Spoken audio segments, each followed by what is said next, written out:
ఇక్కడ ఎవరికి వాళ్ళకి ధైర్యం ఉంది, ఎవరికి వాళ్ళకి భయం ఉంది.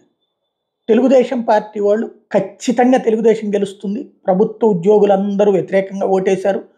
పెన్షనర్లు అయితే పక్కాగా వ్యతిరేకంగా ఓటేశారు. టోటల్‌గా చూస్తే 10 లక్షల మంది వీళ్ళందరూ కలిపి పెన్షనర్లు కావచ్చు, ప్రభుత్వ ఉద్యోగులు కావచ్చు, వాళ్ళ కుటుంబాలతో కూడా కలిపితే 20-25 లక్షల మంది వ్యతిరేకంగా ఓటేశారు.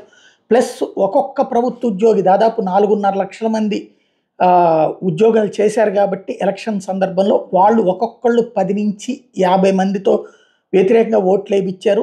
అక్కడంటే పోలింగ్ బూత్లో మేనేజ్ చేశారు. తద్వారా వచ్చే ఓట్లు ఇవన్నీ చూస్తే వీళ్ళే ఒక 50 లక్షల ఓట్లు వచ్చేసినట్టే. అది కాకుండా తెలుగుదేశం పార్టీ క్రిందటిసారి 40% ఓట్లు వచ్చినాయి. 4 కోట్ల ఓట్లలో 40% ఓట్లు అంటే దాదాపుగా 1,60,00,000 వచ్చేసినట్టు. ఆ 1,60,00,000 ఈ 50 కలిపితే ఇక్కడే 2,10,00,000 వచ్చేసినాయి.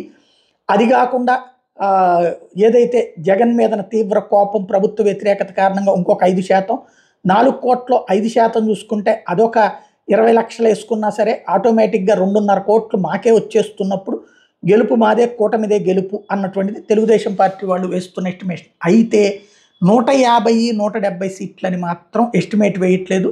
100 నుంచి 120 సీట్లలో గెలుస్తామన్నటువంటిది లెక్క కడుతున్నారు.